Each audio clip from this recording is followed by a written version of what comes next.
कृष्ण बलदेव की जगत जननी माँ दुर्गा भवानी की। देखिए जयघोष, देखिए कितना ढीला है, कितना ढीला जयघोष है, बताइए कम है कोई? आप लोग बुलंद जयघोष लगाने के लिए करते हैं तो बस सोचते हैं एक आधा 4 लोग तो लगा ही रहे हैं, हम नहीं लगाएंगे तो क्या हो जाएगा। ये अभी क्या भजन के बोल गए, जहाँ भी पुकारो वहाँ राम आएंगे। ऐसे आप अपने राम को पुकारेंगे? बुलंद जयघोष लगाइए। बोलिए सृष्टि उद्धारक सर्वश्री आशुतोष जी भगवान की जय। अब देख लीजिए खुद ही अपना जायजा, पहले ठीक था कि अब ठीक है। एक वो देखा है खिलौने वाली चाबी को, देखा है खिलौने वाला चाबी वाला खिलौना क्या होता है, देखा होगा, मेले में मिलता, आप लोग देखे होंगे। जब उसके अंदर ऐसे ऐसे ऐसे से घुमा घुमा के चाबी भर देते, फिर उसको चलाते तो वो चलता है, ऐसे से करता। वही है क्या? खिलौने हैं, खिलौने हैं ना। कौन से खिलौने? भगवान के बनाए हुए खिलौने। और भगवान की जयघोष में इतनी कंजूसी कि हर बार समझाना पड़ता है कि जयघोष थोड़ा सा बढ़ा दीजिए। ऐसे लगता है ना जैसे आप लोगों के ना पैसे लग रहे हैं, है ना, कुछ खर्चा लग रहा है। इस भगवान ने जीवा दी है, इस भगवान ने पाँव दिए कि यहाँ तक आ सके, इस भगवान ने हाथ दिए कि उनकी सेवा कर सके, इस भगवान ने आंखें दी कि दरबार में चलकर आ सके। सब कुछ तो भगवान का दिया है। और देखिए फिर भगवान के दिए में से भगवान के कोई अर्पित करने में कितनी कंजूसी। कोई अभी तो धन नहीं लग रहा, इसलिए भगवान के आगे गाते तो हैं, तन मन धन सब प्रभु तेरा। यही गाते हो ना आप लोग, आरती करते हो ना, आरती में गाते हो, तन मन धन प्रभु सब तेरा, तेरा तुझको अर्पण क्या लागे मेरा। लेकिन क्या होता है, तन मन धन प्रभु सब तेरा, लेकिन कब्जा रहे मेरा। लेकिन मेरा कब्जा रहेगा, आपका तो है लेकिन मेरा भी है, अधिकार मेरा। वो ईश्वर नहीं देता, जीवन ही नहीं देता तो कुछ होता। आप लोगों को देखकर मुझे एक छोटी सी कहानी याद आई। क्या हुआ कि एक बार, वैसे तो मैंने काफी बारी बात सुनाई है, लेकिन मुझे इतनी अच्छी लगती है कि मन करता है बार बार आपको सुनाऊं। कि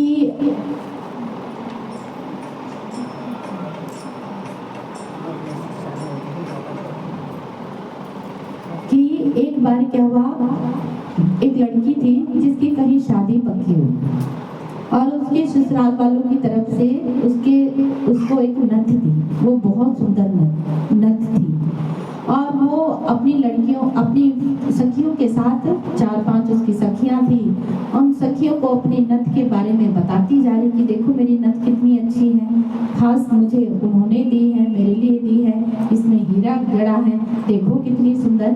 आपके साथ भी ऐसा होता है? आपके कोई सगे संबंधी आपको कोई उपहार देते हैं तो आप उस उपहार को चुपचाप रख लेते हैं? नहीं, कभी पड़ोसी को दिखाएंगे, कभी बहन को दिखाएंगे, कभी गोतनी को दिखाएंगे, कभी उसको दिखाएंगे। जब तक कोई 4-5 लोग उसकी महिमा ना गाए आपका दिल ही नहीं भरता।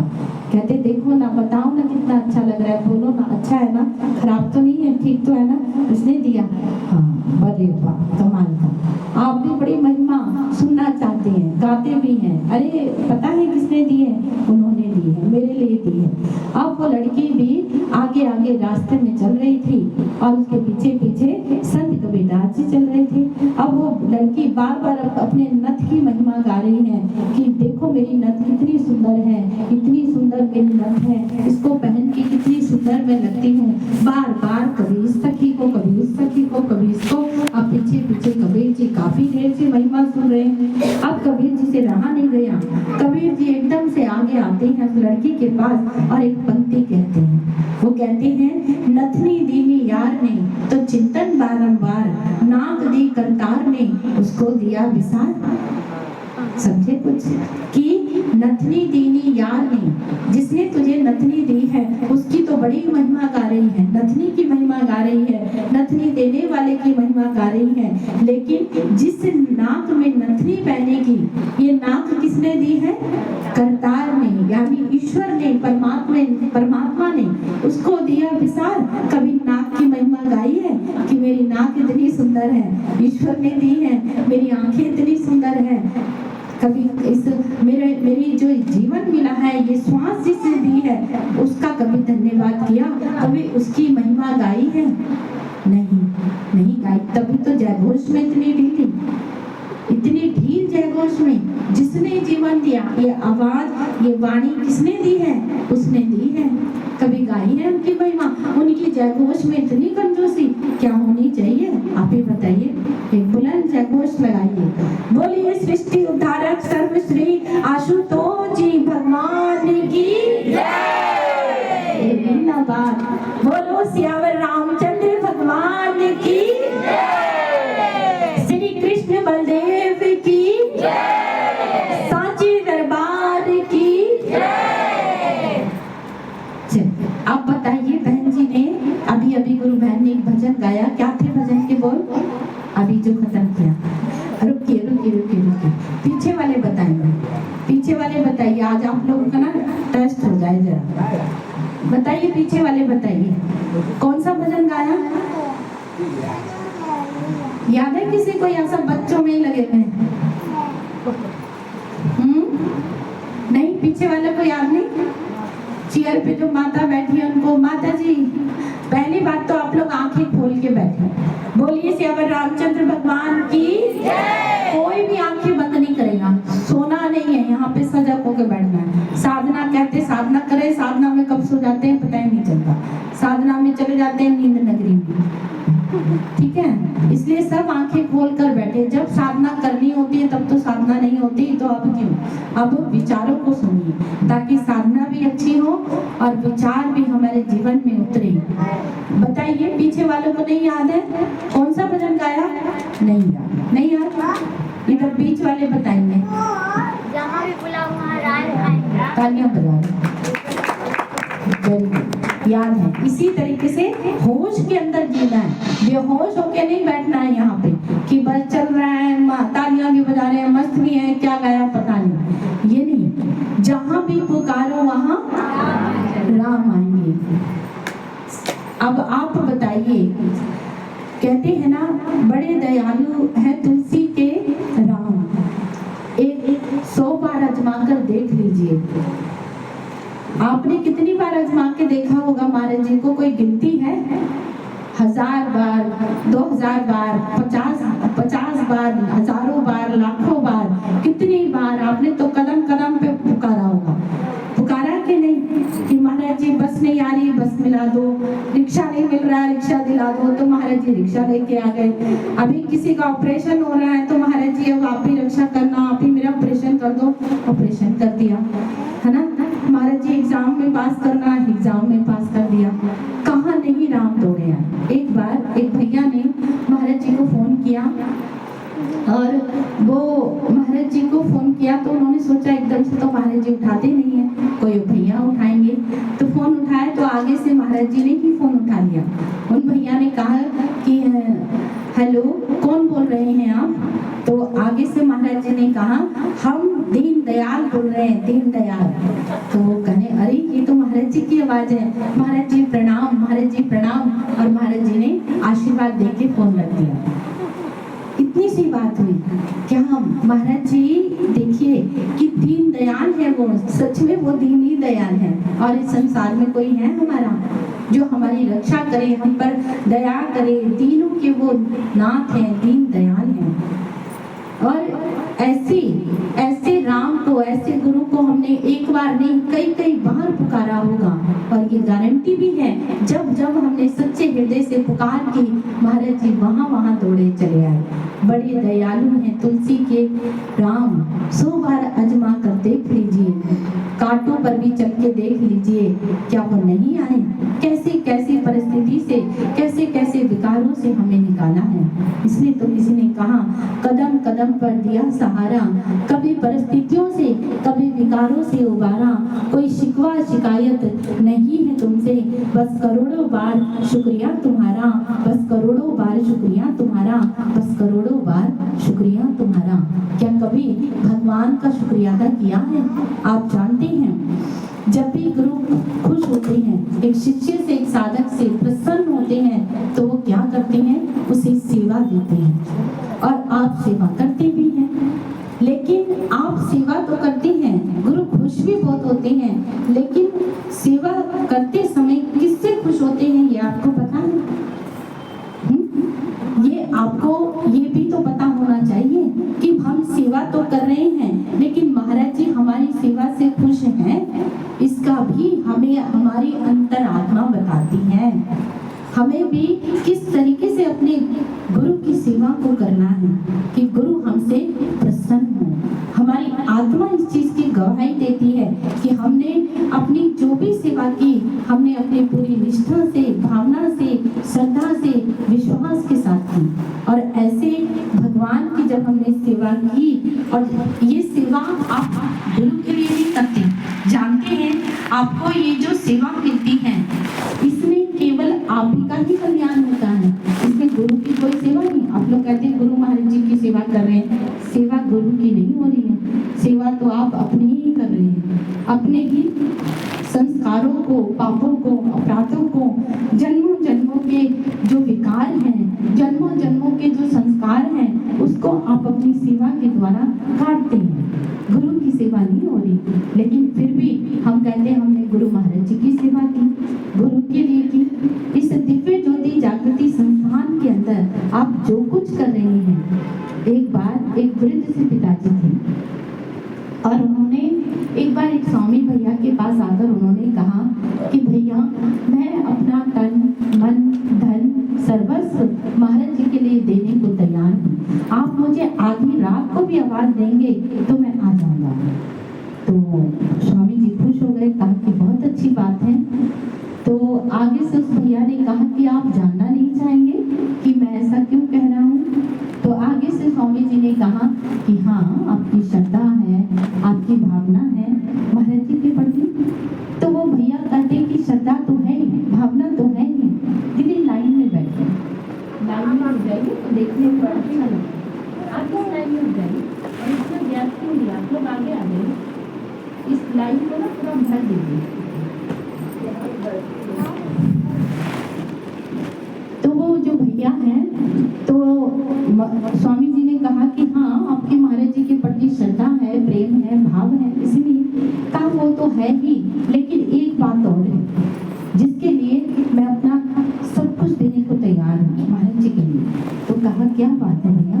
तो उन्होंने कहा कि मैंने अपने पूरे जीवन में मैंने बहुत इतिहास पढ़ा है और मैंने महाराज जी के बारे में भी पढ़ा है, मैंने महाराज जी को देखा है, जाना है, और मैं इस निष्कर्ष पर पहुंचा हूँ कि जिस समय महाराज जी समाधि से उठेंगे, जिस घड़ी महाराज जी समाधि से उठेंगे, तो उस समय महाराज जी जहाँ जहाँ जिस स्थान पर गए उस स्थान को एक तीर्थ स्थान बना दिया जाएगा। सोच के देखिए आप कि जिस आश्रम में आप बैठे हुए हैं ना, यहाँ आज ये आपको हॉल छोटा सा दिख रहा है ना, दिख रहा है ना, इसमें लोग आ नहीं पा रहे, लेकिन श्रद्धा होती है ना, प्रेम होता है, भाव होता है। आप सोचिए कि साक्षात यहाँ पर महाराज जी प्रत्यक्ष रूप में अगर आपको यहाँ आसन पर महाराज जी दिख जाए, यहाँ बैठे हैं, कल्पना करके देखते हैं कि यहाँ पर साक्षात महाराज जी बैठे हुए हैं, तब क्या आप ये कहोगे कि जगह नहीं मिल रही? तब तो सब खिसकता जाएगा, सबकी इच्छा होगी कोई कहीं बैठ जाए, कोई बाहर नहीं जाना चाहेगा, सब घुस जाएगा, फंस जाएगा, लेकिन यहीं बैठेगा। और सब एक दूसरे को समय जगह भी दे देंगे, नहीं तुम भी आ जाओ, तुम भी आ जाओ, तुम भी आ जाओ।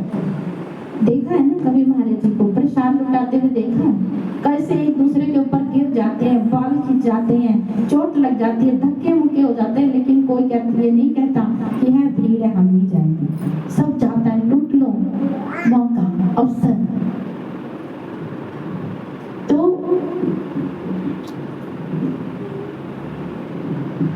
तो ये चीज है। तो इसीलिए महाराज जी का जो प्रेम, महाराज जी का जो भाव, हम जो इस चीज को पाने के लिए आए,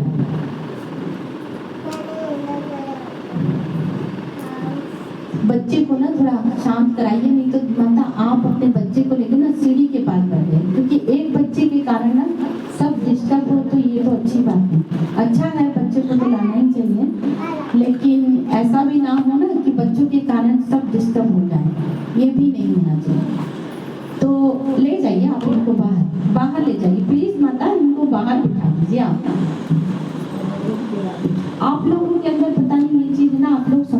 भी, जो सेवादार माताएं भी होती है उनका भी ये कहना होता है कि आप लोग समझते ही नहीं हैं, ऐसा थोड़ी ना होता। ये कैसा प्रेम है? या तो आप अपने बच्चे को बिल्कुल शांत करा के बैठे, नहीं तो आप सीढ़ी के पास खेले कूदे, आप भी अपना सत्संग सुने, ठीक है ना। तो थोड़ा सा इस चीज का आप लोग ध्यान रखें। तो वो जो भैया उन्होंने कहा कि महाराज जी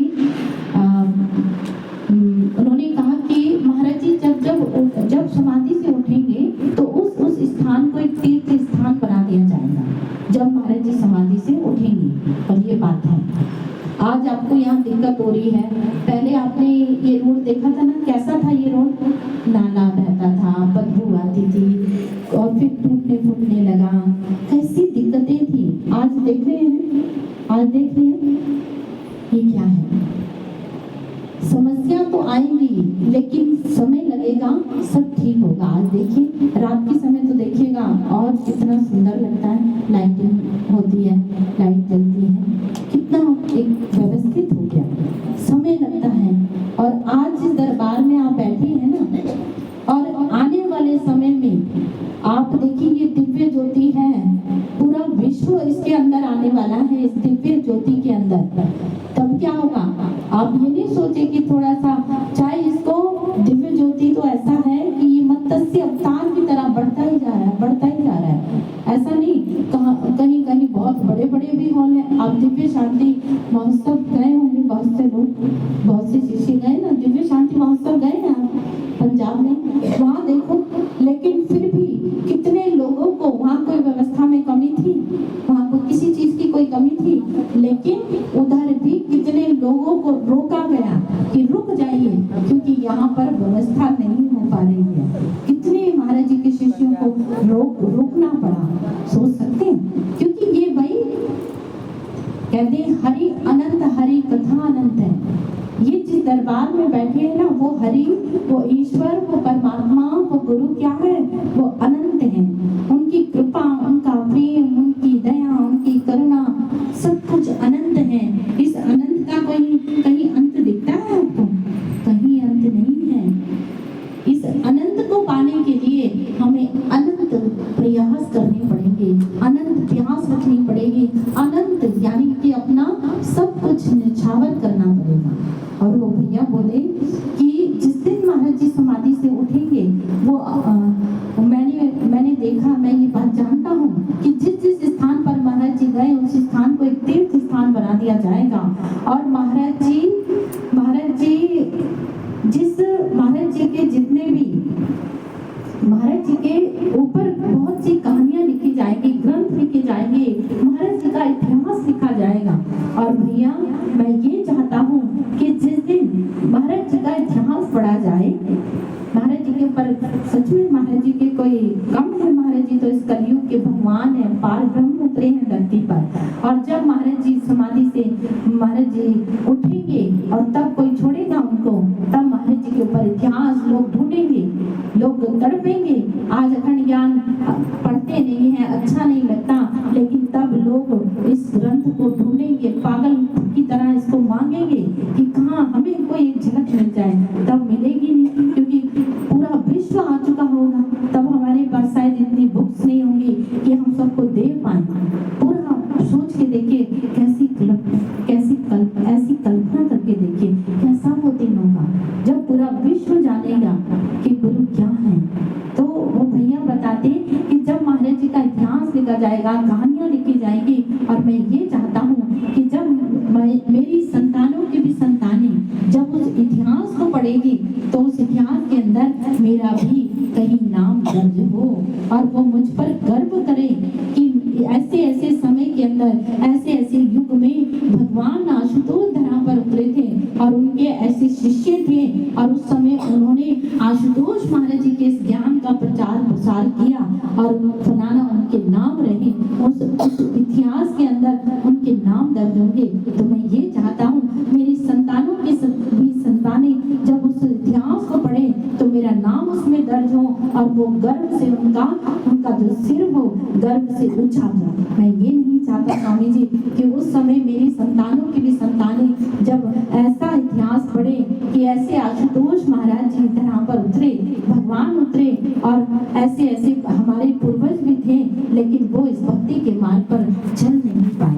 मैं ये नहीं चाहता, इसलिए मैं अपना तन मन धन सर्वस्व मैं अर्पित कर देना चाहता हूँ। सोच के देखिए, वो जो वृद्ध से पिताजी थे, महाराज जी से दीक्षित थे, वो अपना सब कुछ देने को तैयार हैं। क्या आज हम अपना सर्वस्व तो छोड़िए, हम 2.5 घंटे की साधना, हम 4 बजे से लेके 5:30 बजे तक साधना नहीं हो पा रही, कैसी विडंबना है। आज आप लोगों से ना हम साधना ही करवाएंगे, आज आप लोगों ने साधना ही करनी है, क्योंकि साधना कोई नहीं करता। और बिल्कुल सीधा कमर गर्दन बिल्कुल सीधा करके बैठना आप लोगों ने। 1 बजे से लेकर 1:30 बजे तक आज आप लोगों की साधना होगी। आधा घंटा आप लोगों से आज साधना करवाएंगे। और आप देखिए कि जहाँ भी पुकारो वहाँ राम राम दौड़े चले आएंगे। आप देखो राम क्या चले नहीं आए, कभी भी आपने साधना की ना की, आपने सेवा की ना की, आपने जैसे मन से मन सेवा की, ऊपर के मन से की, अनबने मन से की, क्रोध में की, हंस के की, रो के की, शांत होके की, गुस्से में की, जैसे ही की, लेकिन प्रभु ने क्या कमी रखी? भगवान ने ये देखा, ये मेरी सेवा इतनी क्रोध में कर रही है, इसे गुस्सा आ रहा है, ये शांत है, ये रो रही है, ये हंस रही है। हंसते हुए बहुत ही कम लोग सेवा करते हैं, है ना? करी, लेकिन आपने जैसे मर्जी की, गुरु ने तो कृपा की, गुरु ने तो दया की। क्या आपने भजन सुना होगा ना, कर लो सेवा गुरु चरणन की, मौका हाथ से जाए ना, कर लो सेवा। ये सेवा आप अपनी ही कर रहे हैं, गुरु की नहीं हो रही है, आप की हो रही है। जो कुछ हम कर रहे हैं वो सब हम अपने लिए कर रहे हैं, क्योंकि आप देखो इस सेवाओं के बदले महाराज जी ने हमें डबल टिबल दिया है। क्या नहीं दिया? नहीं दिया, डबल टिबल मिला है, दिया ही दिया है, लिया कुछ नहीं है आपसे। बदले में आपने सेवा की है तो आपके कर्म ले लिए, आपके अगुण समाप्त कर दिए, आपके संस्कारों को खत्म कर दिए, ये दिया। लेकिन हमने पुकारा है भगवान को, हमने सच्चे हृदय से ऐसी प्रार्थनाएं की हैं। हम रोज प्रार्थना करते हैं, हे भगवान हमें इस मार्ग पे चला लेना, हे महाराज जी साधना करवा लेना, हे महाराज जी सेवा करा लेना। हम बस प्रार्थना प्रार्थना प्रार्थना करते रहेंगे, यह प्रयास भी करेंगे। एक बार एक स्कूल के अंदर एक टीचर थे, और उन्होंने बच्चों को, छोटे छोटे बच्चे थे, और बच्चों को कहा कि बच्चों जब तुम रात को सोने के लिए जाओगे उससे पहले भगवान के आगे एक प्रार्थना करना। क्योंकि महाराज जी भी कहते हैं प्रार्थना क्या है? प्रार्थना कोई ये नहीं है कि प्रार्थना कोई लंबी चौड़ी प्रार्थना करनी है भगवान के आगे, नहीं। प्रार्थना तो एक हृदय से, अपने अंतःकरण से निकले हुए कैसे भाव हैं जिसको गुरु एकदम से प्रार्थना को स्वीकार कर लेते हैं। प्रार्थना कोई महाराज जी कहते हैं पाठ नहीं जिसे लिखाया पढ़ाया रटाया जपाया जा सके, नहीं। प्रार्थना तो अंतर हृदय से निकलने वाले भाव हुआ करते हैं। लेकिन प्रार्थना, हमारी प्रार्थनाएं कैसी हैं? और कहते हैं उस समय एक टीचर ने अपने बच्चों को एक प्रार्थनाएं सिखाई, कहा रोज सोने से पहले प्रार्थना करना। तो बच्चों ने कहा ठीक है।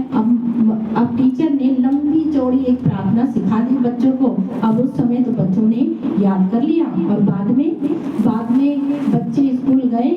एक बच्चा स्कूल गया, घर गया, खेला कूदा, होमवर्क किया, खाना खाया। जैसे ही रात में जाने लगा उसे याद आया, टीचर ने एक होमवर्क दिया है कि मुझे सोने से पहले साधना करनी है, सोने से पहले मुझे प्रार्थना करनी है। अब वो बच्चा जैसे ही घर गया, सोने जैसे ही जा रहा था तो उसको याद आया, टीचर ने कहा भगवान के पास जाओ और प्रार्थना करो। अब दोनों हाथ जोड़ के भगवान के पास पहुंच गया।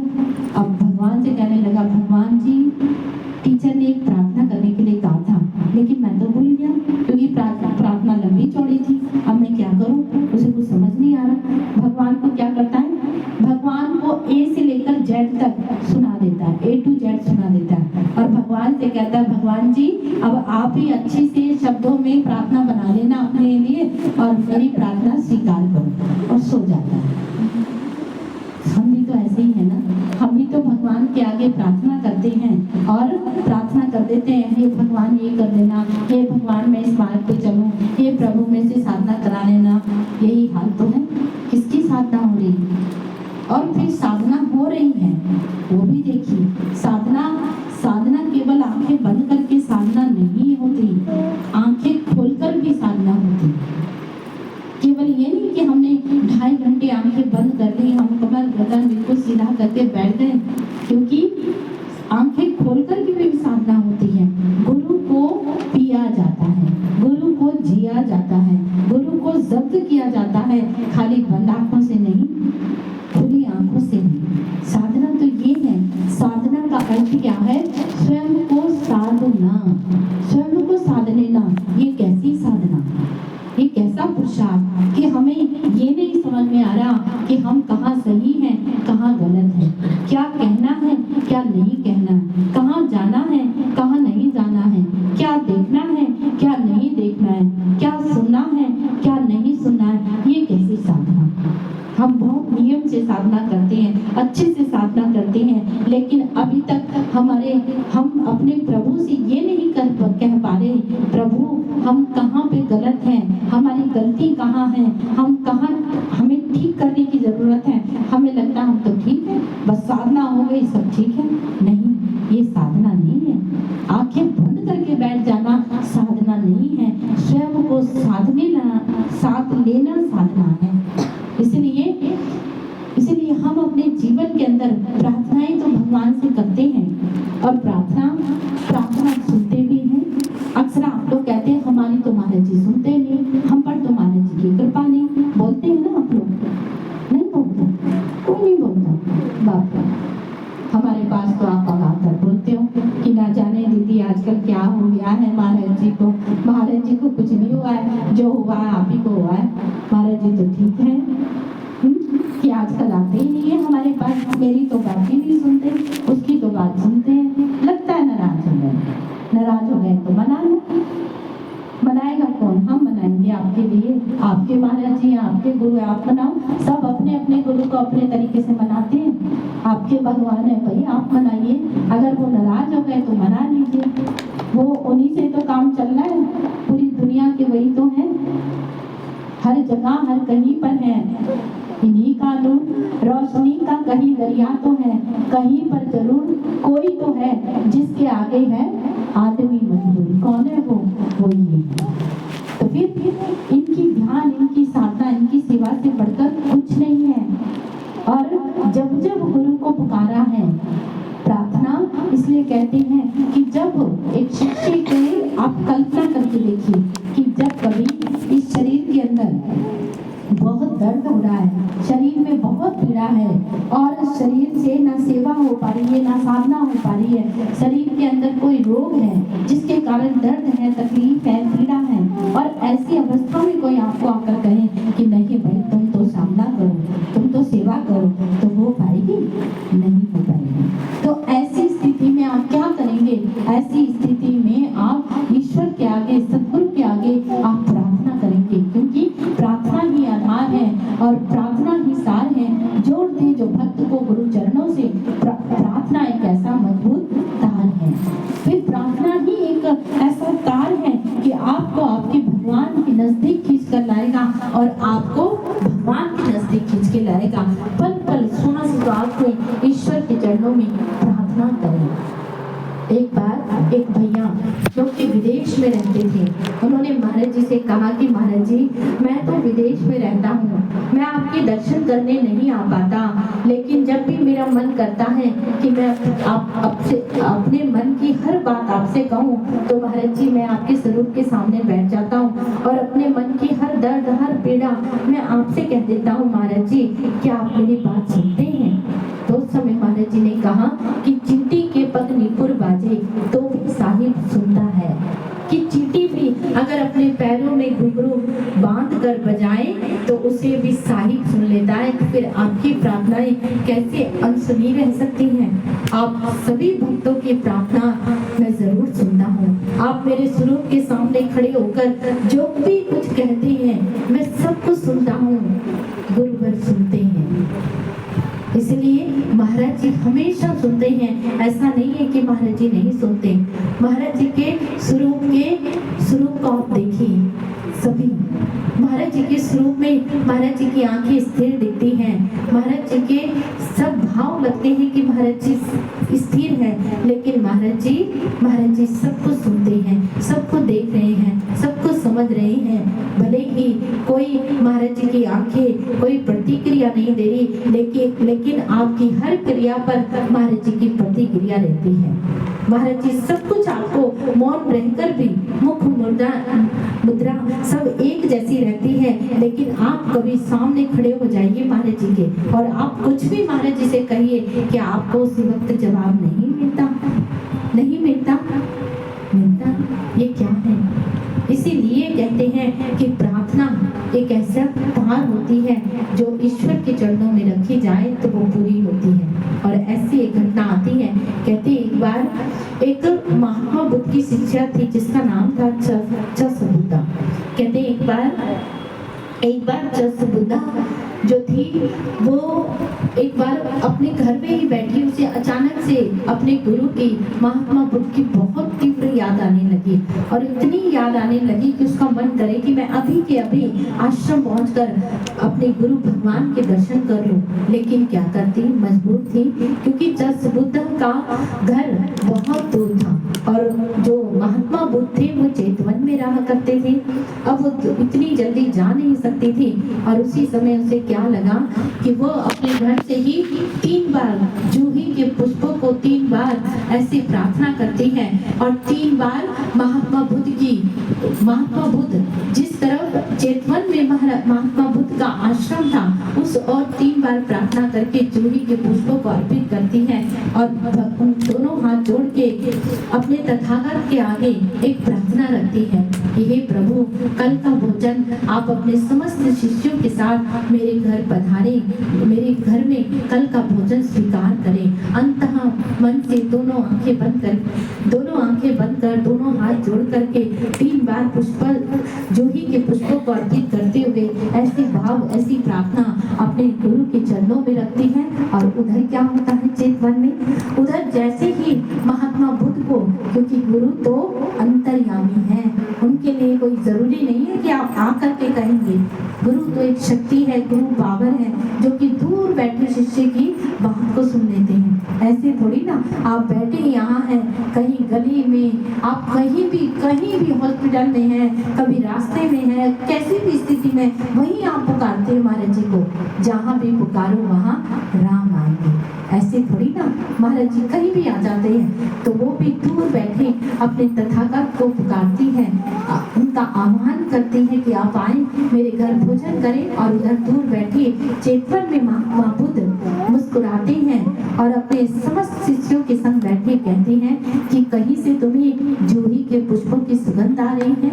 मुस्कुराते हुए महात्मा बुद्ध कहते हैं और इतने में ही अनाथ पिंडे जो महात्मा बुद्ध का एक शिष्य है वो वहां आता है और महात्मा बुद्ध से कहते हैं कि हे तथागत, कल का भोजन आप मेरे घर स्वीकार करें। जैसे ही महात्मा बुद्ध ये सुनते हैं तो अनाथ पिंडे से कहते हैं कि कल का भोजन तो हम पहले ही चसबुद्धा के घर में स्वीकार कर चुके हैं। जैसे ही अनाथ पिंडे ये बात सुनते हैं तो वो कहते हैं महात्मा बुद्ध से कि हे तथागत, चसबुद्धा तो यहाँ आई नहीं, चसबुद्धा का घर तो यहाँ से बहुत दूर है, वो तो आई नहीं।